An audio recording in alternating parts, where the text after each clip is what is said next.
Good morning, good afternoon, or good evening, my beautiful hot messes. My name is Mistress Lavender, and today I'll be continuing reading Chapter 4 of The Value of Suffering. If you missed the parts before, no worries. Click off this video and watch the previous ones, then come back to this one. I'm starting at page 73. You ready? Most self-help gurus ignore this deeper level of self-awareness as well. They take people who are miserable because they want to be rich and then give them all sorts of advice on how to make more money, all the while ignoring important values-based questions. Why do they feel such a need to be rich in the first place? How are they choosing to measure success and failure for themselves? It is not perhaps some particular value that's the root cause of their unhappiness, and not the fact that they don't drive a Bentley yet. Much of the advice out there operates at a shallow level of simply trying to make people feel good in the short term, while the real long-term problems never get solved. People's perceptions and feelings may change because the underlying values and the metrics by which those values are assessed stay the same. This is not real progress. This is just another way to achieve more highs. Honest self-questioning is difficult. It requires asking yourself simple questions that are uncomfortable to answer. In fact, in my experience, the more uncomfortable the answer, the more likely it is to be true. Take a moment and think of something that's really bugging you. Now ask yourself why it bugs you. Chances are the answer will involve a failure of some sort. Then take that failure and ask why it seems true to you. What if that failure wasn't really a failure? What if you've been looking at it the wrong way? A recent example from my own life. It bugs me that my brother doesn't return my texts or emails. Why? Because it feels like he doesn't give a S about me. Why does this seem true? Because if he wanted to have a relationship with me, he would take 10 seconds out of his day to interact with me. Why does his lack of relationship with you feel like a failure? Because we're brothers. We're supposed to have a good relationship. Two things are operating here: a value that I hold dear and a metric that I use to assess progress towards that value. My value, brothers are supposed to have a good relationship with one another. My metric, being in contact by phone or email. This is how I assess my success as a brother. By holding on this metric, I make myself feel like a failure, which occasionally ruins my Saturday mornings. We could dig even deeper by repeating this process. Why are brothers supposed to have a good relationship? Because they're family and family are supposed to be close. Why does that seem true? Because your family is supposed to matter to you more than anyone else. Why does that seem true? Because being close with your family is normal and healthy, and I don't have that. In this exchange, I'm clear about my underlying value about having a good relationship with my brother, but I'm still struggling with my metric. I've given it another name, closeness, but the metric hasn't really changed. I'm still judging myself as a brother based on frequency of contact and comparing myself using that metric against other people I know. Anyone else, or so it seems, has a close relationship with their family members, so I don't. And obviously there must be something wrong with me. But what if I'm choosing a poor metric for myself in my life? What else could be true that I'm not considering? Well, perhaps I don't need to be close to my brother to have that good relationship that I value. Perhaps there just needs to be some mutual respect, which there is, or maybe mutual trust is what to look for, and there is. Perhaps these metrics would be better assessments of brotherhood than how many texts he and I can exchange. This clearly makes sense. It feels true for me, but it still effing hurts that my brother and I aren't close, and there's no positive way to spin it. There's no secret way to glorify myself through this knowledge. Sometimes brothers, even brothers who love each other, don't have close relationships. And that's fine. It is hard to accept at first, but that's fine. What is objectively true about your situation is not as important as how you see the situation, how you choose to measure and value. Problems may be inevitable, but the meaning of each problem is not. We get to control what our problems mean based on how we choose to think about them, the standard by which we choose to measure them. Rock star problems. In 1983, a young, talented guitarist was kicked off of his band in the most worst possible way. The band had just been signed to a record deal, and they were about to record their first album. But a couple days before recording, the band showed the guitarist the door. No warning, no discussion, no dramatic blowout. They literally woke him up one day by handing him a bus ticket home. As he sat on the bus back to Los Angeles from New York, the guitarist kept asking himself, how did this happen? What did I do wrong? What will I do now? Record contracts didn't exactly fall out the sky, especially for, don't know this word. Let me get my pen. Hold on. If we don't know a word, we're going to pen it in. So it says, record contracts didn't fall exactly from the sky, especially for RAUCOUS upstart metal bands. Had he missed one day and only shot? Had he missed his one only shot? Sorry, I'm messing up, but also not sorry because I don't care. But by the time the bus hit LA, the guitarist had gotten over his self-pity and had vowed to start a new band. He decided that his new band would be so successful that his old band would forever regret their decision. He would become so famous that they would be subjected to decades of seeing him on TV, hearing him on the radio, seeing posters of him in the streets, and pictures of him in the magazines. They'd be flipping burgers somewhere, loading vans from their SE club gigs, fat and drunk with their ugly wives, and he'd be rocking out in a stadium live on television. He'd bathe in the tears of his betrayers, each tear wiped dry by a crisp, clean $100 bill.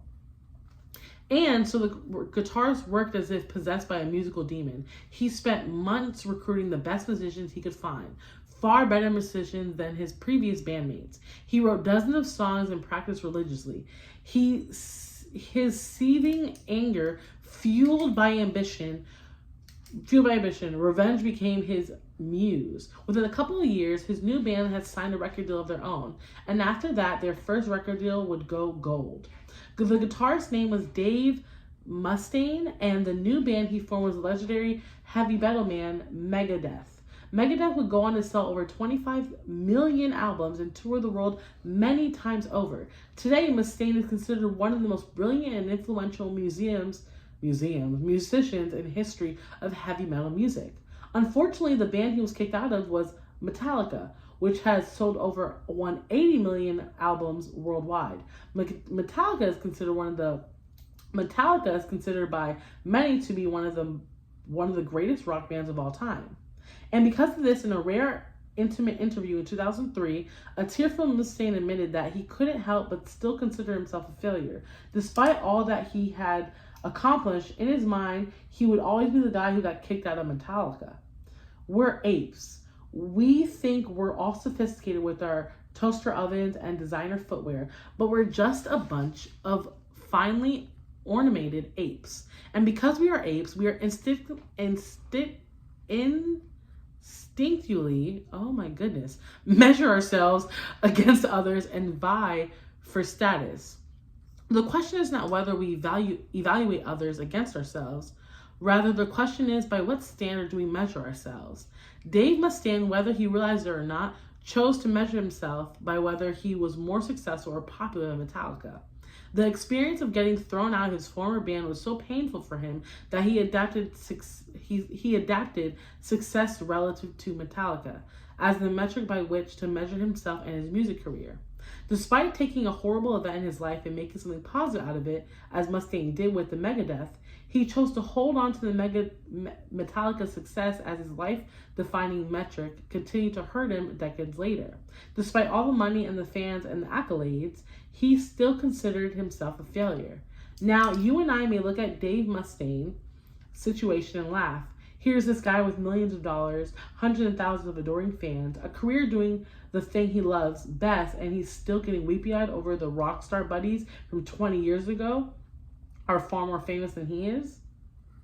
This is because you and I have different values than Mustaine, and we measure ourselves by different metrics. Our metrics are probably more like, I don't want to work a job for a boss I hate, or I'd like to earn enough money to send my kid to a good school, or I'd be happy to not wake up in a drainage ditch. And by these metrics, Mustaine is wildly, unimaginably successful. But by his metric, being more popular and successful than Metallica, he's a failure. Our values determine the metrics by which we measure ourselves and everyone else. Undane's value of loyalty to the Japanese Empire is what sustained him on Lubang for almost 30 years. But this same value is also what made him miserable upon his return to Japan.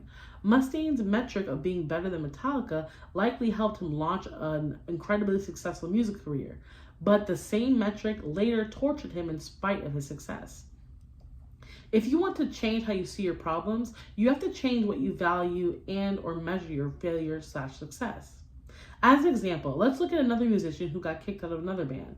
His story eerily echoes that of Dave Mustaine, although it happened 2 decades earlier. It was 1962, and there was buzz around an up-and-coming band from Liverpool, England. This band had funny haircuts and even a funnier name, but their music was undeniably good, and the record industry was finally taking notice. There was John, the lead singer and writer, Paul, and the boyish-faced romantic bass player, George, the rebellious lead player, and there was a drummer. He was considered the best looking of the bunch. The girls went all wild for him, and it was his face that began to appear in the magazines first. He was the most professional member of the group too. He didn't do drugs. He had a steady girlfriend. There were even a few people in suits and ties who thought he'd be the face of the band, not John or Paul. His name was Pete Best. And in 1962, after landing their first record contract, the other 3 members of the Beatles quietly got together and asked their manager, Brian Epstein, to fire him. Epstein agonized over the decision. He liked Pete, so he put it off, hoping the other 3 guys would change their mind. Months later, a mere 3 days before the recording of the first record began, Epstein finally called Best to his office. There, the manager, uncertain, don't know this word, but I'm not underlined it, told him to piss off and find another band. He gave no reason, no explanation, no condolences, just told him that the other guys wanted him out of the group, so best of luck. As a replacement, the band got in some oddball named Ringo Starr. Ringo was older and had a bigger, funnier nose. Ringo agreed to get the same ugly haircut as John, Paul, and George, and insisted on writing songs about octopuses and submarines. The other guy said, sure, F it, why not? Within 6 months of Best's firing, Beatlemania had erupted, making John, Paul, George, and Pete Ringo arguably 4 of the most famous faces of the entire planet. Meanwhile, Best understandably fell into the deep depression and spent a long time doing what any Englishman would do, is drink. The rest of the 60s were not kind to Pete Best. By 1965, he had sued 2 of the Beatles for slander, and all of his other musical projects had failed horribly. In 1968, he attempted suicide only to be talked out of it by his mother. His life was a wreck. Best didn't have the same redemption story Dave Mustaine did. He never became a global superstar or made millions of dollars. Yet, in many ways, Best ended up better off than Mustaine. In an interview in 1994, Best said, "I'm happier than I would have been with the Beatles." What the heck? Best explained that the circumstances of his getting kicked out of the Beatles ultimately led him to meet his wife, and then his marriage led to having kids. His values changed. He began to measure his life differently. Fame and glory would have been nice, sure, but he decided that what he already had was more important. A big and loving family, a stable marriage, a simple life. He even still got to play the drums, touring Europe and recording albums well into the 2000s. So, what was really lost? Just a lot of attention and adulation, adultion, whereas what was gained meant so much more to him. These stories suggest that some values and metrics are better off than others. Some lead to good problems that are easily and regularly solved. Others lead to bad problems that aren't easily or regularly solved. SC values. There are a handful of common values that create really poor problems for people, problems that can hardly be solved. So let's go over them really quickly. 1. Pleasure. Pleasure is great, but it's a horrible value to prioritize your life around. Ask any drug addict how his pursuit of pleasure turned out. Ask any adulterer who shattered her family and lost her kids whether pleasure ultimately made her happy. Ask a man who almost ate himself to death how pleasure helped him solve his problems. I'm messing up so bad, but whatever. Pleasure is a false god. Research shows that people who focus their energy on superficial pleasures end up more anxious and emotionally unstable and more depressed. Pleasure is the most superficial form of life satisfaction and therefore the easiest to obtain and the easiest to lose. And yet pleasure is what's marketed to us. 24 to 27 is what we fixed on. It's what we fixate on. It's what we use to numb and distract ourselves. But pleasure, while necessary in life in certain doses, isn't by itself sufficient. Pleasure is not the cause of happiness, rather, it is the effect. If you get the other stuff right, the other values and metrics, then pleasure will naturally occur as a byproduct. Material success. Many people measure their self-worth based on how much money they make, or what kind of car they drive, or whether their front lawn is greener and prettier than the next door neighbor's. Research shows that once one is able to provide for basic physical needs, food, shelter, and so on, the correlation between happiness and worldly success quickly approaches zero.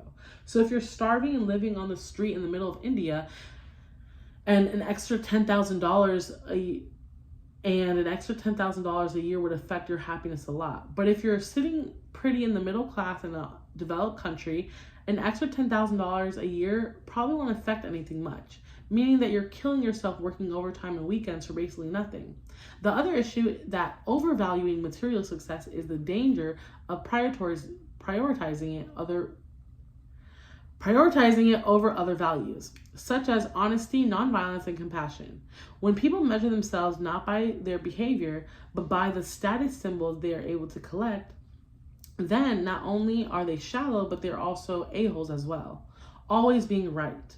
Our brains are inefficient machines. We constantly make poor assumptions, misjudge problems, misremember facts, give in to cognitive biases, and make decisions based on our emotional whims. As humans, we're wrong pretty much constantly. So if your metric for life is to be right, well, you're going to have a difficult time rationalizing all the BS to yourself. The fact is, people who base their self-worth on being right about everything prevent themselves from learning from their mistakes. They lack the ability to take on new perspectives and empathize with others. They close themselves off to new and important information. It's far more helpful to assume that you're ignorant and don't know a whole lot. This keeps you unmatched to superstitious or poorly informed beliefs, or promotes a constant state of learning and growth. Staying positive. There are those who measure their lives by the ability to be positive about, well, pretty much everything. Lost your job? Great. There's an opportunity to explore your passions. Husband cheat on you with your sister? Well, at least you're learning what you really mean to the people around you. Child dying of throat cancer? At least you don't have to pay for college anymore. Well, there is something to be said about staying on the sunny side of life. The truth is, sometimes life sucks, and the healthiest thing you can do is admit it. Denying negative emotion leads to experiencing deeper and more prolonged negative emotions and to emotional dysfunction. Constant positivity is a form of avoidance, not a valid solution to life's problems. Problems which, by the way, if you're choosing the right values and metrics, should be invigorating you and motivating you. It's simple, really. Things go wrong, people upset us, accidents happen. These things make us feel like S, and that's okay. Negative emotions are a necessity. Oh my goodness. Negative emotions are a necessary component of emotional health. To deny the negativity is to perpetuate problems rather than solve them. The trick with negative emotion is 1, express them in a socially acceptable and healthy manner, and 2, express them in a way that aligns with your values. Simple example. A value of mine is nonviolence. Therefore, when I get mad at somebody, I express that anger, but I will also make a point of not punching them in the face. Radical idea, I know. But the anger is not the problem. Anger is natural. Anger is a part of life. Anger is arguably quite healthy in many situations. Remember, emotions are just feedback. See, it's the punching people in the face that's the problem, not the anger. The anger is merely the messenger for my fist in your face. Don't blame the messenger. Blame my fist or your face. When we force ourselves to stay positive all the time, we deny the existence of our life's problems. And when we deny our problems, we rob ourselves of the chance to solve them and generate happiness. Problems add a sense of meaning and importance to our life. Thus, to duck our problems is a lead of meaningless, even if supposedly pleasant, existence. In the long run, completing a marathon makes us happier than eating a chocolate cake. Raising a child makes us happier than beating a video game. Starting a small business with friends while struggling to make ends meet makes us happier than buying a new computer. These activities are stressful, don't know this word, and often unpleasant. They also require withstanding problem after problem, yet they are the most meaningful moments and joyous things we'll ever do. They involve pain, struggle, even anger and despair. Yet once they're accomplished, we look back and get all misty-eyed telling our grandkids about them. As Freud once said, one day in retrospect, the years of struggle will strike you as the most beautiful. This is why these values, pleasures, material success, always being right, staying positive are poor ideals for a person's life. Some of the greatest moments of one's life are not pleasant, not successful, not known, and not positive. The point is to nail down some good values and metrics, and pleasure and success will naturally emerge as a result. These things are side effects of good values. By themselves, they are empty highs. Defining good and bad values. Okay, I'm not gonna lie. Okay, I'm like 2 pages away, but my mouth is sore. I've been reading for 20 minutes. So I'm gonna pause right here. We're gonna start at defining good and bad values. Whew. I really thought I was an A+ reader. Guess not, but this is what happens. Practice makes me better. So I'm getting better and I'm proud of myself. And if you like this video, you might as well like, comment, and subscribe and see my journey, because I know I will be a successful reader because the universe loves me. You know what I mean? Bye. I'll see you next video. Oh, we're starting at 86. Yeah, page 86 next video.